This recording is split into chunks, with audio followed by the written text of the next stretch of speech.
And so I want to give you three things that I believe about the NFL right now, and specifically a team that is near and dear to my heart as a Minnesotan, but also a friend, of Kwesi Adolfo-Mensah, but also sort of his approach to football. I want to tell you three things that I believe about the Minnesota Vikings. The first one, and I think this is going to be a little bit controversial, but I think the Minnesota Vikings are built a lot like the 2021 Los Angeles Rams were built.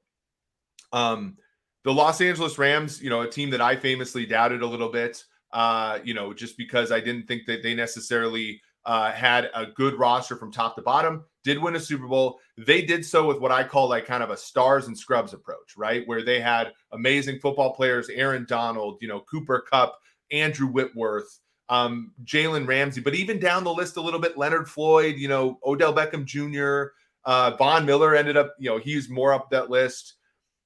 I look at this, and the last part is they didn't get injured a lot. And I thought that was fundamental to the Rams and Kevin O'Connell moving over. This Vikings team, obviously, Justin Jefferson is in the conversation to be the best player in the league. You have Zadarius Smith is leading the NFL in pressures. You have, Danielle Hunter, who's a good football player, Patrick Peterson, Harrison Smith, Christian Darrisaw, who by PFF standards is the highest graded left tackle in football, Dalvin Cook. And you have injuries that are among the league's lowest. So when I look at this team, there's some of those characteristics I feel like are similar about this Vikings team and last year's Rams team. What do you think? Wow. I mean, so much there. I think it's a really, really good thought and analogy. And yet I was trying to be, as I was thinking about the topic, I was trying to figure out where my sort of critical bent was and what I was feeling inside. And I was honestly putting myself back to, first of all, taking the job in 2008 with the Falcons, right? You're a first-time general manager, like Kwesi Adolfo-Mensah is. Now, I had been around football all my life, and Kwesi's background was much more basketball, of course, and analytics. Really, really smart person, of course. But I put myself in that spot again, and I was thinking, I never once thought about there were some rumblings out there that prior to the season, people would say to me, Thomas, do not come out of the gate as strong as you need to, because the expectations for Arthur Blank are going to be out of this world. And in year two, if you come back flailing a little bit, you'll have no leeway and expectations will be way too high. I'm going to tell you right now, categorically, none of us ever think about that. Man, it is a not for long league, and we need to get out of the gate strong. We will take our wins. We will take our special rosters, whatever we can, anytime we can, quite honestly. Now, that doesn't mean we're not visionary, Eric. So I just want to make sure we get that out there. The next thing is, you're talking about this. I think there are some really good parallels to the Rams, Vikings thing, from last year to this year. The only thing I would say to you that I feel a little bit differently about than you maybe is, I don't see the star factor as much on the Vikings group, right? With the Vikings group, I see a lot of good players. I see a good midline quarterback. I see Jefferson, of course, who is top notch as a receiver. I love their move bringing in the new tight end.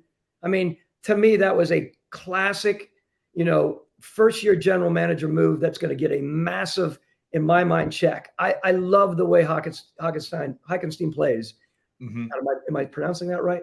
Yeah, I think it's Hockenson, excuse me. I love the way he plays. I've always liked the way he moved around with Detroit coming in there. So I think there are some good football players, but I don't see the greatness and the eliteness that I saw in Los Angeles last year.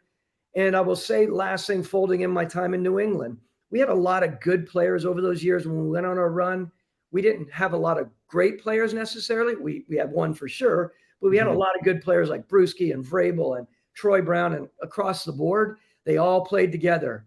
What Kevin O'Connell is doing this year, along with Kwesi, I think they take a good roster and they make it as good as they can, and they capitalize. And I think that's what they're doing right now.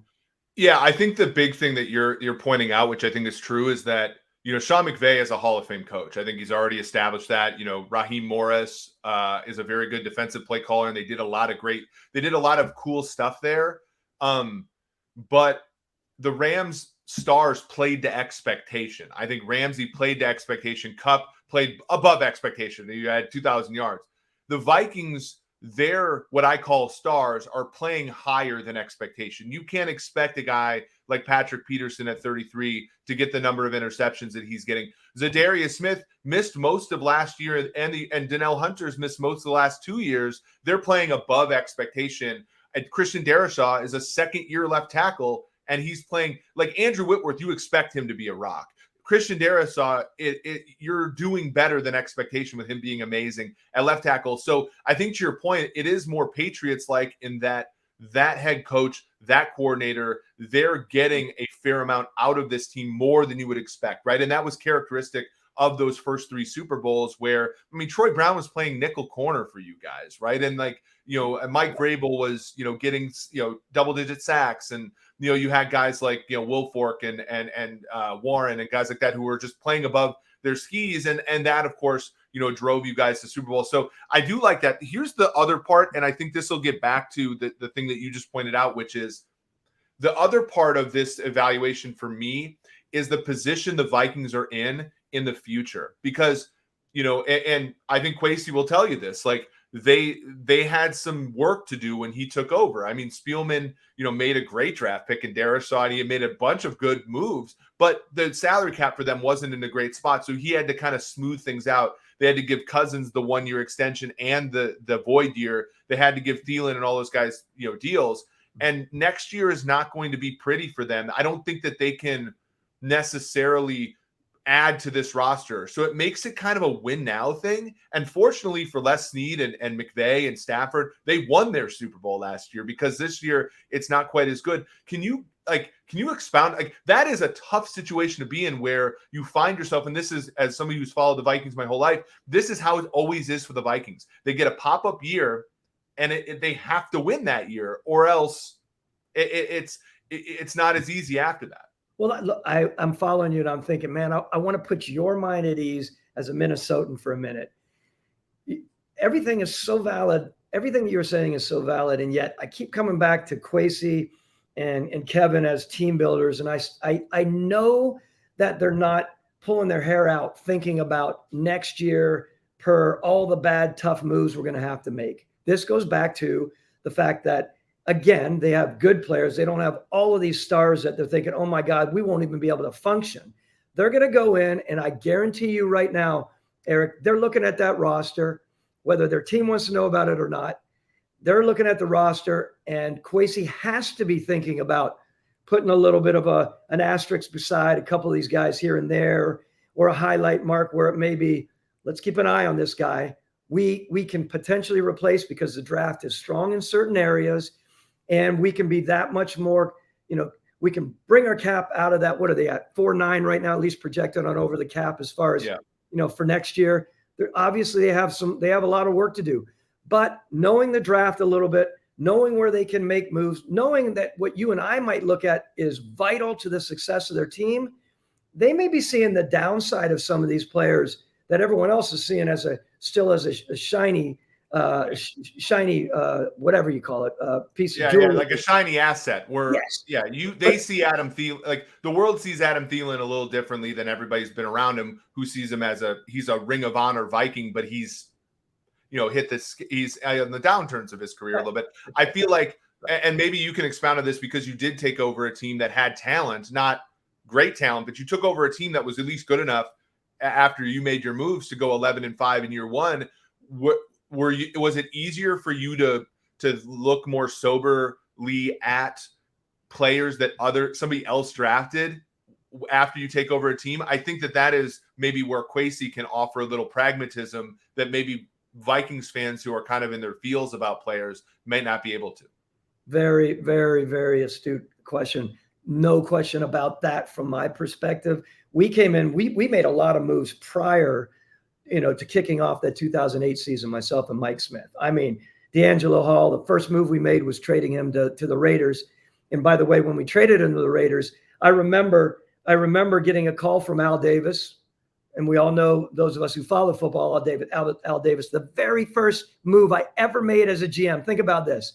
I'm dealing with Al Davis. I mean, if anyone has any parallels to that, like it is. So he calls me up 2 weeks later, and he's like, I want my effing pick back. And I'm like, you can't do that.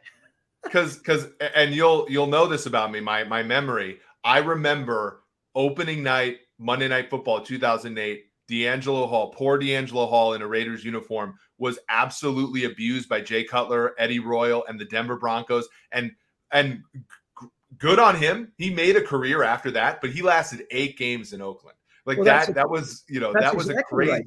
It's a crazy trade. Eric, Because you're exactly right. I'm sorry to interrupt you. I'm only excited about it because when it went down, it was very acrimonious, me dealing with D'Angelo. I was literally walking down the middle of the Combine streets. It was slushy, horrible. He was on the phone with me and he was agitated with me, of course, because he didn't want to leave. That's his world. Look, he's a very talented player, but it was just one of those things that we were making moves because they weren't our guys. We moved on from a number of players that, Keith Brooking, for instance. Keith was a really good football player and a long-time player there. We were making moves over year 1 and year 2 that weren't easy to make, but they were easier to make when you didn't bring them in. So back to Kwesi, you're exactly right. Kwesi and Kevin, the way they're going to build this, the way that they see it playing out going into this year, let's go with these guys and let's have our eye closely focused on some of these players that we know more than likely we're going to move on from, and we're going to hopefully find them in the draft, hopefully in free agency. But believe me, Kwesi's mind, very smart mind, is already thinking about in the future. Yeah, absolutely. And so I guess the third thing that I think is, so the first thing I think is that they're similar to the Rams. I think you're right, though. There is a gap between the two, but a gap maybe that can be covered up by good coaching, even though the Rams had great coaching too. But I think secondly is they're not in a great position after this year. I do think it's limited though. And I think in 24, they're going to have a fairly solid chance to do things again. So all in all, and again, this is when you look at the history of the Vikings, at least in my lifetime, 1998, it was Randall Cunningham, right? That was his last hurrah. In 2000, it was Dante Culpepper. That was like the Dennis Green's last hurrah. He was fired a year later. 2009 was the one good Brett Favre year that was left, right? And then in 2017, it was the one Case Keenum year, right? And so I feel like with Cousins, this could be Cousins' last chance to win something meaningful for the Vikings because of age. You've already seen the statistics decline, but also just like his contract and that kind of thing. In Vikings history, it's always been you lose in the NFC title game, you kind of buy right back into what got you there, which was kind of lucky / unsustainable, and then it hurts your franchise for another few years. What I think is you got to win it this year, because if you don't, it's just going to cause, I think, a difficult set of decisions for next year and the year after. But to your point, I think Kwesi and Kevin O'Connell are very much equipped to make those tough choices. Well, you're looking at it from, you have to win from your standpoint. You've been following this team for a long time. As I look at it from a former executive in the league, I'm thinking you don't have to win it. I mean, there's no massive pressure. It's great what they're doing. 8-1. I mean, that's a really impressive place to be. You contrast to, I know you're in the process of writing a pretty cool article on the Bears. I mean, reading some of the beginning points on that, you're right on the dial on that as well. But we have a GM there, Ryan Poles, who's in a completely different situation as far as the record, right?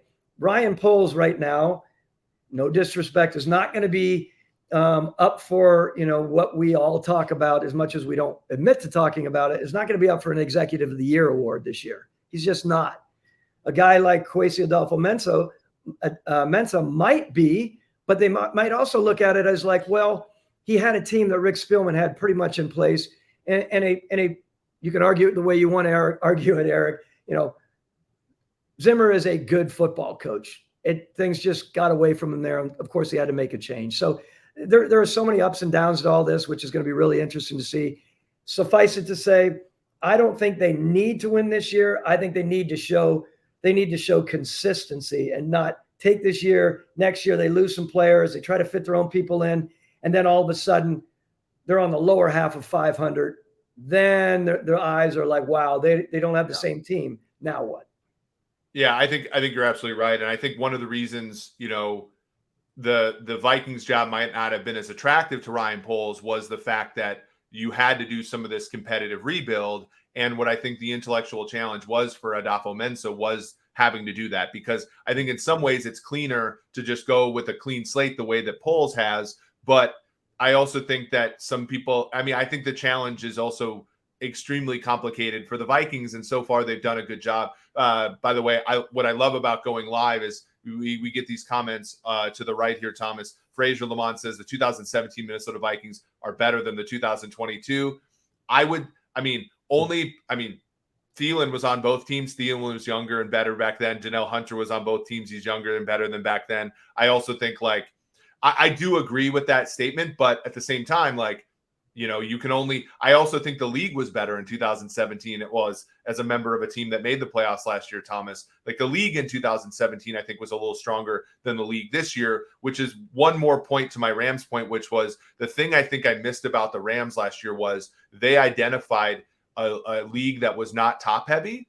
And so when they went all in, they were one of the few teams that was able to capitalize on weaker seasons from Kansas City, weaker seasons from the top of the NFC, namely Tampa Bay being injured and so on. Like, they were right there to take advantage of it. The Minnesota Vikings, if you think about it, they faced a backup quarterback or an injured quarterback in more than half their games this year. That there's a little bit of something to that as well.